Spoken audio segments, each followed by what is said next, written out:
Tay, bakit ho kayo nandito? Nakakahiya sa mga kaklase ko. Umalis na kayo agad. Ako si Ken. Uy, Naglalakad ako sa campus isang umaga.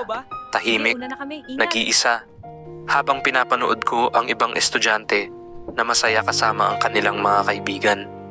May mga kakilala, ako, may mga nakakausap. Pero may parte ng buhay ko na hindi ko kayang ipakita sa kanila kahit kailan. Sa bawat ngiti ko, may tinatago akong hiya. Isang katotohanang matagal ko ng pilit tinatakasan at ayaw kong malaman ng iba. Habang nakaupo ako mag-isa, iniisip ko kung bakit parang ang bigat-bigat ng pakiramdam ko kahit wala naman akong sinasabi sa iba. Sa di kalayuan, nakita ko si Papa, pagod, pawisan, dahil sa pamamasada ng trike. Ang tatay ko na pilit kong itinatago. Hindi ko inaasahan, bigla siyang lumapit sa akin. Dala ang simpleng pagkain, may ngiti sa labi kahit halatang pagod na pagod siya. Lumapit siya sa akin, dala ang binili niyang pagkain.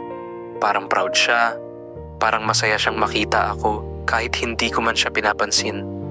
Pero sa halip na matuwa, nakaramdam ako ng hiya. Nahihiya akong malaman nila na tricycle driver lang ang aking ama. Sa harap ng mga kaklase ko, iniwasan ko siya. Gusto kong itago ang koneksyon namin sa isa't isa.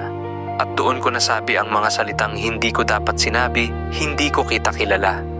Kahit alam kong siya ang lahat sa akin. Wala siyang sinabi, tahimik lang siyang tumalikod, dahan-dahang lumayo, dala ang pagkain at ang sakit na ako mismo ang nagbigay. Sa huling tingin niya, nakita ko ang lungkot sa kanyang mga mata. Pero pinili kong huwag pansinin, kahit alam kong mali na ako. Kinagabihan, hindi ako makatulog. Paulit-ulit sa isip ko ang mga nangyari. Bawat salita ko, bawat galaw ko, bumabalik sa akin. Hanggang sa nakita ko ang mga resibo. Mga patunay ng paghihirap niya para sa pag-aaral ko.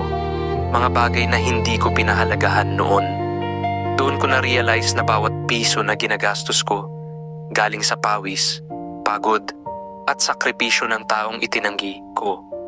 Hindi ko napigilan ang sarili ko. Umiyak ako ng todo. Pinagsisisihan ang lahat. Lalo na ang sakit na naidulot ko sa kanya. Kinabukasan, dali-dali akong lumabas. Hinanap siya sa mga lugar na madalas niyang puntahan. Umaasang makikita ko pa siya. Nang makita ko siya, agad ko siyang niyakap.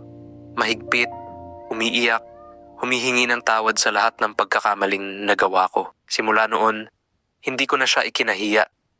Bagkus ipinagmamalaki ko na siya sa lahat dahil siya ang dahilan kung nasaan ako ngayon. Doon ko naintindihan na ang tunay na yaman ay hindi pera o estado sa buhay, kundi ang pagmamahal ng magulang na walang kapalit.